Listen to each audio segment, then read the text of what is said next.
வாங்க கைஸ், டின் ஃபிஷ் கறி ஒன்று செய்யலாம். இதுக்கு இறுக்கிதல் எல்லாம் வெட்டிக்கோங்க. இதுதான் நாங்கள் செய்கிற டின் ஃபிஷ். தாச்சிக்கு வெந்தயம் போட்டுக்கோங்க. அதுக்கு பிறகு கருவேப்பிலை, ரொம்ப பூண்டு போட்டுக்கோங்க. பச்சை கொச்சிக்காவை போட்டுக்கோங்க. அதை நல்லா பொரிய விடுங்க. வெங்காயத்தை அதோட போட்டு வதக்கிக்கோங்க. இப்போ நல்லா வெங்காயத்தை பொரிய விடுங்க. வெங்காயம், வெள்ளைப்பூடு, பச்சை கொச்சிக்காய் வதங்குறதுக்கு நல்லா கிண்டிக்கோங்க. வெங்காயம் வதங்குறதுக்கு உப்பு கொஞ்சம் போட்டால் அவசரமாக வதங்கிடும். வெங்காயம் வதங்கின பிறகு மஞ்சத்தூள் கொஞ்சம் சேர்த்து வதக்கிக்கோங்க. வதக்கிக்கிட்டு வரக்குள்ள கலர் மாறக்குள்ள தக்காளியை சேர்த்துக்கோங்க. தக்காளியை நல்லா மசஞ்சு வதங்குறதுக்கு விடுங்க. வதங்குறதுள்ளுக்கு டின் ஃபிஷ்ஷை க்ளீன் பண்ணி வச்சுக்கோங்க.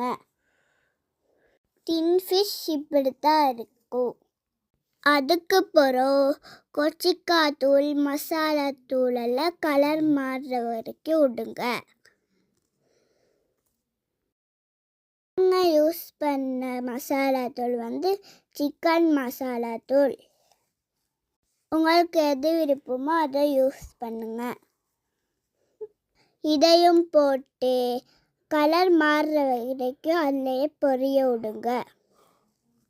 மசாலாவை போட்டு ஆயில் மாறுற வரைக்கும் நல்லா வதங்க விடுங்க. வதங்கின பிறகு இது மாதிரி வரும். அப்படி வரக்குள்ள க்ளீன் பண்ணின டின் ஃபிஷ்ஷை சேர்த்துக்கோங்க.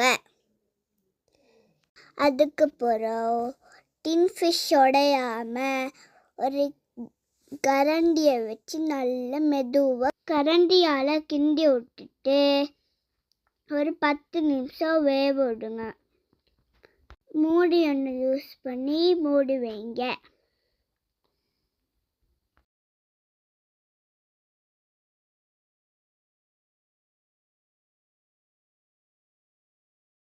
10 நிமிஷத்துக்கு திறந்து பார்த்தா டின் ஃபிஷ் கறி ஒன்று உங்களுக்கு ரெடி ஆகும்.